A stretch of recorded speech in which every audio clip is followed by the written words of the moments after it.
हरे कृष्णा। क्षमा चाहूंगा। इसके पहले जो वीडियो था वो अचानक से बंद हो गया था, क्योंकि हमारा डिस्क स्पेस जो है वो कंप्लीट हो चुका था। अभी ठीक है।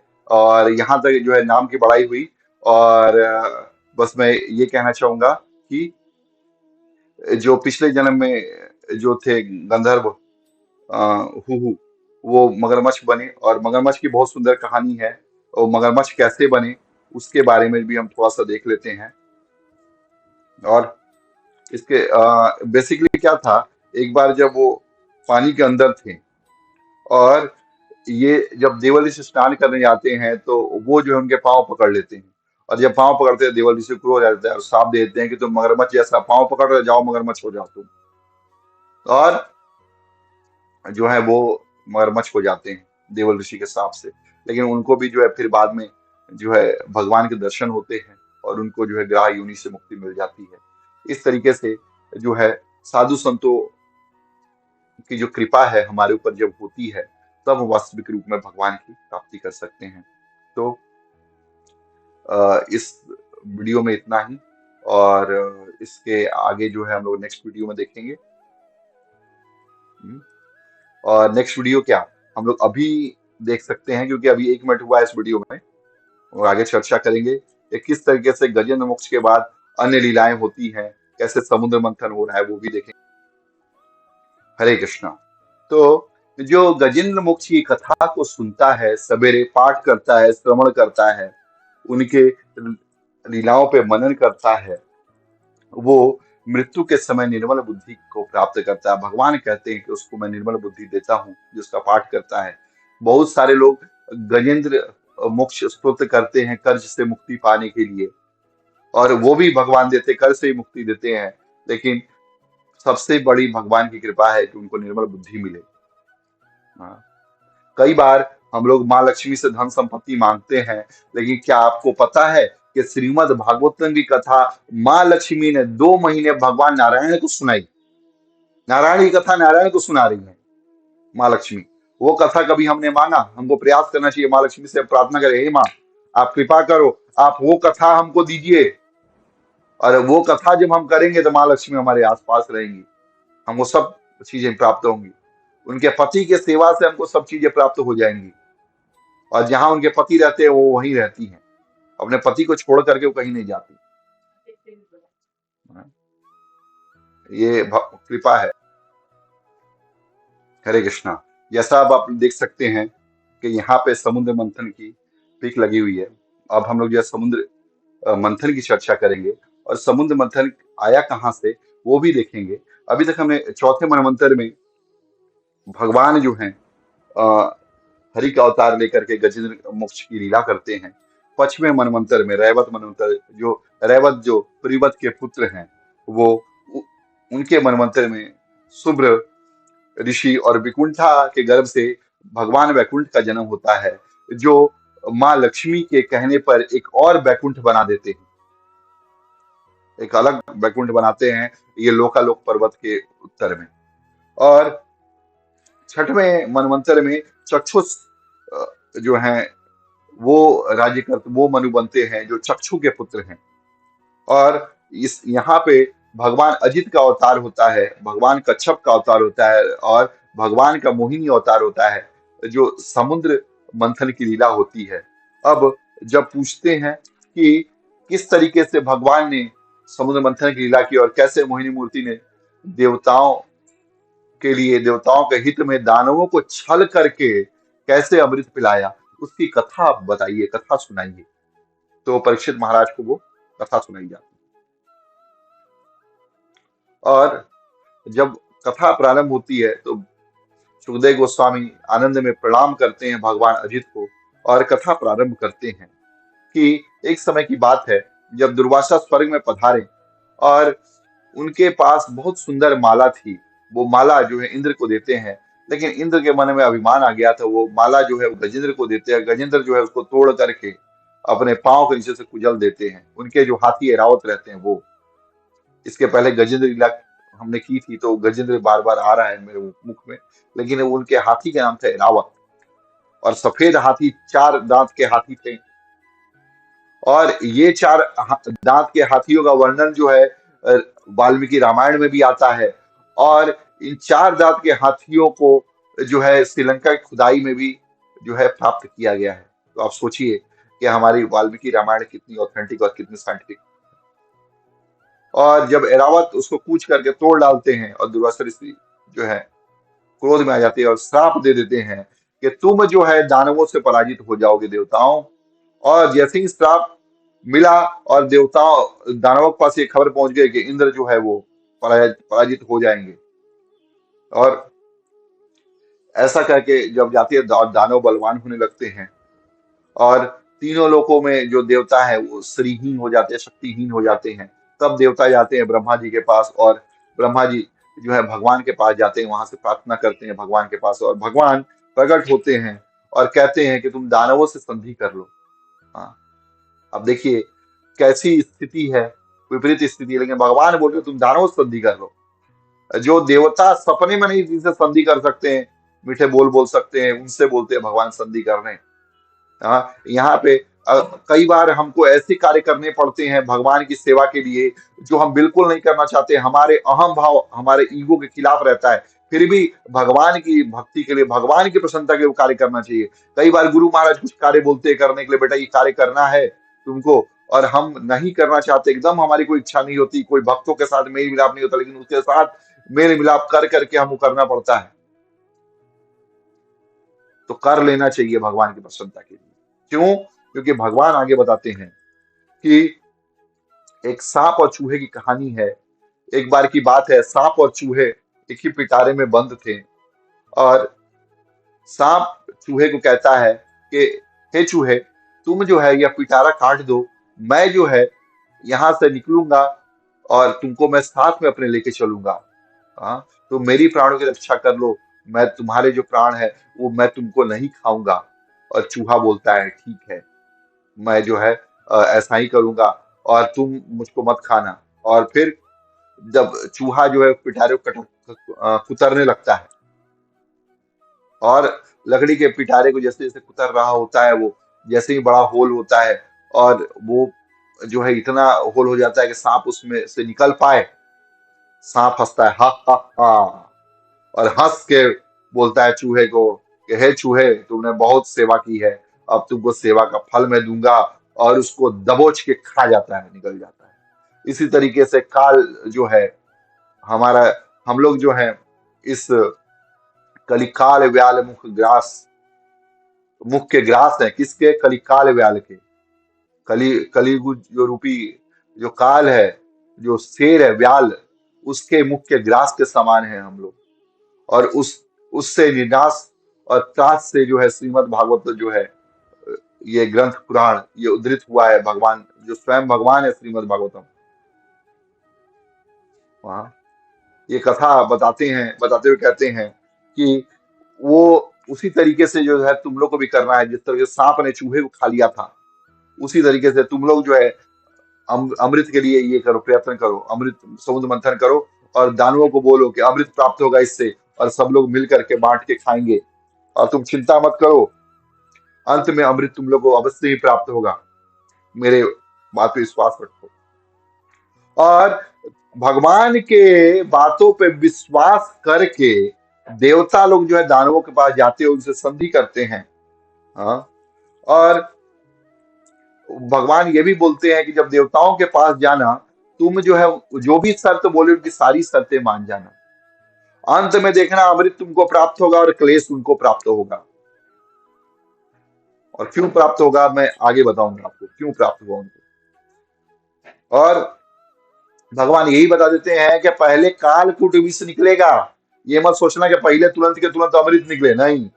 कोई भी हम लोग कार्य करते हैं पहले बहुत मेहनत होता है, बहुत कठिन रेसिस्टेंस रहता है, कोई भी हम लोग कार्य करें। और जब अमृत जहां से निकलना है वहां पहले दिख रहा है कालकूट विष, ये तो मरण हो रहा है सीधे हमारा। लेकिन हमको घबराना नहीं है, चिंता मत करना, तुम उस विष के प्रभाव से ही बच जाओगे। हाँ, और तुम जो है कोई कामना ना करना, लोभ ना करना, और डरना तो बिल्कुल भी नहीं।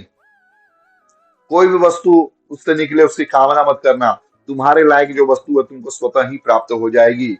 हाँ, और कामना पूरी हो जाए तो लोभ मत करना। हाँ, कामना पूरी नहीं होती है तो शोक हो जाता है, कामना पूरी हो जाए तो लोभ हो जाता है। तो ना शोक करना, ना लोभ करना। हाँ, और कुछ जो है निराशा मन में मत रखना, आशा के साथ जो है कार्य को करते जाना, देखना तुमको निश्चित सफलता मिलेगी। और उनको बोलते हैं, देवता दानव से जाके मिलते हैं, और समुद्र मथने के लिए मंदराचल पर्वत को लाया जाता है।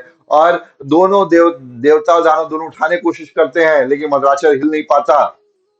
और कई लोगों के उसमें दब करके हाथ जो है टूटने लगते हैं।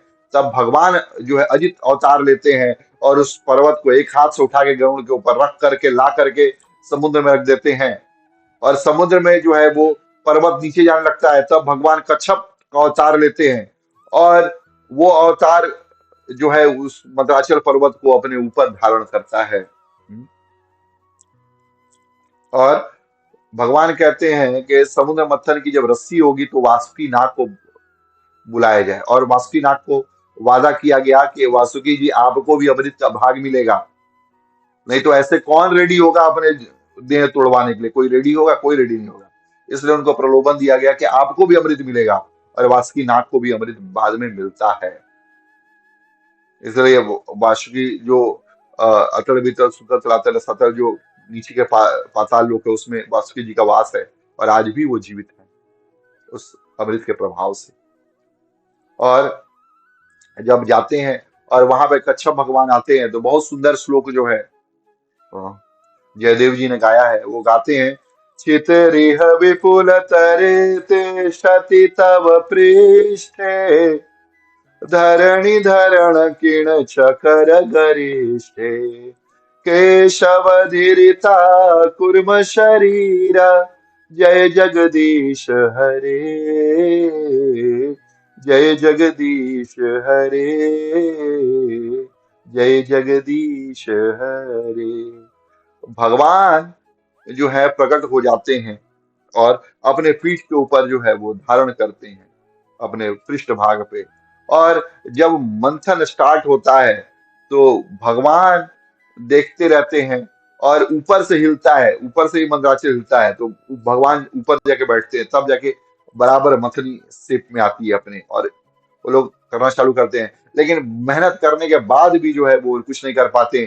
तब भगवान दैत्य और दानवों में शक्ति के रूप में प्रवेश करते हैं, वासुकी के शरीर में जो है वो निद्रा के रूप में प्रवेश करते हैं। लेकिन इसके पहले एक छोटी सी घटना हुई रहती है। भगवान बोलते हैं कि तुम देवताओं को कि तुम जाना और बोलना कि हम देवता हैं, हम श्रेष्ठ हैं, इसलिए हम जो है वासुकी का मुख पकड़ेंगे, और तुम लोग जो है पूंछ पकड़ोगे। और जब ये बात बोला जाएगा, तब दानव लोग जो है बोलेंगे, नहीं श्रेष्ठ तो हम हैं, लेकिन हम जो है हम मुख पकड़ेंगे और तुम जो है पूंछ पकड़ोगे। और देवता जैसे ही ये दानव बोले, तुरंत तुम जो है पूंछ की ओर आ जाना और उनको सिर पकड़ने देना। और यही हुआ। जब देव दानवों से बोला गया कि आप पूंछ पकड़िए, हम मुख पकड़ेंगे, दानव नहीं माने। देवताओं को बोला कि आप जो है पूंछ पकड़ो, हम जो है मुख पकड़ेंगे, क्योंकि हम श्रेष्ठ हैं। और दोनों लोग जब करने लगे मंथन, तब वासुकी के मुख से अनेकों विष निकलते, और उससे अनेक दानव जो है मारे जाते हैं।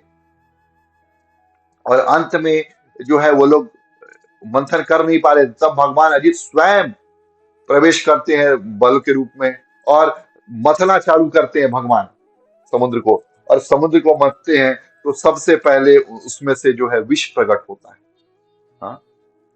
और जब विष प्रकट होता है, सारे देवता लोग शिव जी के चरणों में जाते हैं और बोलते हैं, हे शिव जी, आप तो वैष्णवा नाम यथा शंभु हैं, आप जो है इस विष को जो है इसका पान कीजिए। और भगवान शिव जो है माँ पार्वती से मंत्रणा करते हैं और बोलते हैं कि हे देवी, पुंसः कृपयतो भद्रे, सर्वात्मा प्रियते हरि, प्रीतो प्रीते हरो भगवती, प्रिय हम सचराचरम। अरे भगवान का प्रिय हूं मैं, इसलिए सबका प्रिय हूँ, सारे चर अचर जो है सबका प्रिय हूं मैं, हे देवी। और भगवान के प्रीति के लिए मैं इस विश्व का जो है पान करूंगा। हाँ, तस्माद इदम गरम भुंजे, प्रजानाम स्वस्ति रस्तु में। भगवान शिव जो है सारे प्रजा का स्वस्ति करने के लिए, कल्याण करने के लिए उस विष का पान करते हैं, क्योंकि भगवान जो है शिव जी, वो भगवान कृष्ण से बहुत प्रेम करते हैं। और जब विष का पान करते हैं अपने हृदय में, तो उसने भगवान को धारण किया है, तो भगवान वो हृदय में नहीं लेते हैं, और ना ही वो जो है बाहर आता है। और वो विष जो है उनके कंठ में जो है नीले रंग का बन करके एक रिंग में रह जाता है, और उसी को बोलते हैं नीलकंठ। माँ गाय के गले में भी एक आप देखोगे जो है भगवान नीलकंठ का निवास होता है। इसलिए अगर उनको कुछ गलत सलत खिला भी दो, विष अगर थोड़ा थोड़ा खिला भी दिया जाए, माँ जो है मरती नहीं, और सारा विष जो है इसमें जो है यहाँ एकत्रित होता है। गाय माँ की इतनी महिमा है। और भगवान शंकर विष लेते हैं। उसके बाद जो है कामधेनु आती हैं। कामधेनु जो है उनको ऋषियों को दे दिया जाता है, और उच्च स्वा जो घोड़ा रहता है वो जो राजा बलि को दे देते हैं, जो दानवों के राजा थे। फिर ऐरावत हाथी इंद्र को दे दिया जाता है। कौस्तुभ मणि भगवान स्वयं ले लेते हैं। उसके बाद कल्प वृक्ष और अप्सराएं आती हैं। ये जो है स्वर्गलोक में अपने आप चली जाती हैं। हाँ, अप्सराएं बोलती हम देवताओं के साथ ही रहेंगे, कल्प वृक्ष अपने आप स्वर्गलोक चला जाता है। और तब माँ रमा आती है, और माँ रमा एक वरमाला लेकर के आती है अपने पति को ढूंढने के लिए, विवाह के लिए। और सब लोग सोचते हैं कि माँ हम जो ये रमा है मेरे साथ विवाह कर लें। और सब में माँ देखती हैं कुछ ना कुछ अवगुण रहता ही है, दैत्यों में, दानवों में।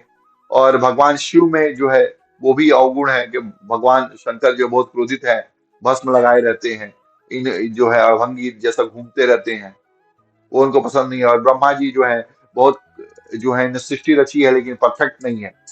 और भगवान अजित, माँ रमा जो है भगवान अजित से ही बोलती है कि इनके अंदर तो कोई कमी नहीं है, लेकिन एक कमी इनके अंदर भी है, ये मुझसे प्रेम नहीं करते, फिर भी मैं जो है इनसे ही विवाह करूंगी। और वो भगवान अजित के जो है गले में माला डाल देती है माता वहां। और उसके बाद जो है फिर भी जो है जो है ये चालू रहता है समुद्र मंथन। और अंत में जाकर के भगवान धन्वंतरी, भगवान विष्णु के अंश अवतार है, वो कलश, अमृत कलश लेके प्रकट होते हैं। जैसे ही अमृत कलश लेके प्रकट होते हैं, दानव जो है उस अमृत कलश को जो है छीन लेते हैं। अमृत कलश को छीन लेने के बाद उसको लेकर के भागते हैं और सोचते हैं कि हम बांटे। तब तक माँ जो है मोहिनी, माँ मोहिनी या भगवान मोहिनी के अवतार, मोहिनी अवतार वहां पे आते हैं, और अपनी चितवन को दिखा करके, लज्जा दिखा करके, वो अपने हाव भाव दिखा करके दानवों को मोह लेती हैं। देवता मोहित नहीं होते, लेकिन दानव मोहित हो जाते हैं। और उनको बोलते हैं कि हे देवी, आप ही जो इसका बंटवारा कर दीजिए। तो देवी कहती हैं कि ठीक है, मैं बंटवारा तो कर दूंगी, तुम सब एक लाइन में बैठ जाओ। एक दानव दानव का एक लाइन बना लो, देवताओं का एक लाइन बना लो। और फिर दानवों से बोलती है कि हे दानव, ये तो धूर्त है देवता, ये तो बड़े अ, उत्साही है, पहले इन्हीं को पिला देती हूँ, ऊपर ऊपर का जो है पतला पतला इनको पिला दूंगी, नीचे का गाढ़ा गाढ़ा जो है तुम लोग को दे दूंगी मैं। तो दानव बोलते हैं वाह वाह, बहुत बढ़िया, बहुत अच्छा, एकदम अपने हित की बात करिए मोहिनी, आप पिला दो। और तब मोहिनी मूर्ति सबको पिलाना चालू करती हैं। हाँ, और सारे देवताओं को पिला देती है। लेकिन अंत में सूर्य और चंद्रमा के बीच में जो राहु नामक दैत्य है, वो भी देवता का रूप लेकर के आ जाता है और अमृत का पान कर लेता है। और जैसे ही इस बात का पता सूर्य और चंद्रमा को चलता है, दोनों बताते हैं ये राहु है, और राहु का गला जो है वो काट देते हैं भगवान। और फिर जो है एक राहु और एक केतु बनता है, और ये दो छाया ग्रह बन जाते हैं। ये भी देवताओं के स्वरूप में आते हैं, नौ ग्रहों में ये छाया ग्रह हैं, ये दिखते नहीं। और तब भगवान जो है वहां से अंतर ध्यान हो जाते हैं देवताओं को अमृत पिला करके। और यहाँ पे बहुत सुंदर बात परीक्षित महाराज से सुखदेव गोस्वामी कहते हैं कि देखो, देवता और दानव दोनों का प्रयास जो है बराबर था, दोनों ने प्रयत्न किया। हाँ, और दोनों ने जो जो कार्य करने थे सब एक साथ किए, लेकिन परिणाम भिन्न रहा। क्यों भिन्न रहा? तब वहां पे सुखदेव गोस्वामी जी कहते हैं, एवं सुरासुर गणा समदेश काला हेत्वर्थम कर्म मत योपि फले विकल्पा। सुर और असुर सम देश और काल, एक जगह पे थे और एक समय में थे। हेतु भी एक था, कर्म भी एक था, मति भी एक थी, लेकिन फले विकल्पा। क्यों? सत्रामृतम सुरगणा फल मंज सापुर यत पाद पंकज रजा श्रयणान दैत्य। क्योंकि देवताओं ने जो है भगवान के चरण रज का आश्रय ले लिया था, लेकिन न तू दैत्या, दैत्यों ने नहीं लिया था। इसीलिए कोई भी कार्य करें हम, अगर भगवान का शरण ग्रहण नहीं कर रहे हैं तो हमको जो है वो प्राप्त नहीं होगा। यही इसीलिए यहाँ पे जो है भगवान कृपा करते हैं और यहाँ पे समुद्र मंथन की इजाजत समाप्त होती है। आगे हम लोग देखेंगे वीडियो में कि किस प्रकार से नेक्स्ट वीडियोस में किस प्रकार से भगवान जो है सुर असुर संग्राम जब होता है तो देवताओं की सहायता करते हैं और देवता विजयी होते हैं। और फिर बाद में जब देवता जो है बलि महाराज के ऊपर जब कृपा करते हैं भगवान, तो अगला इंद्र उनको बनाते हैं। तो भगवान की भक्ति जो करता है, भगवान के लिए सब बराबर होता है, क्या देवता क्या दानव। तो दोनों पे भगवान कृपा करते हैं, वो हम लोग अगले वीडियोस में देखेंगे। तब तक के लिए ग्रंथराज श्रीमद् भागवतम कीजिए, श्री प्रभुपाद कीजिए। हरे कृष्ण।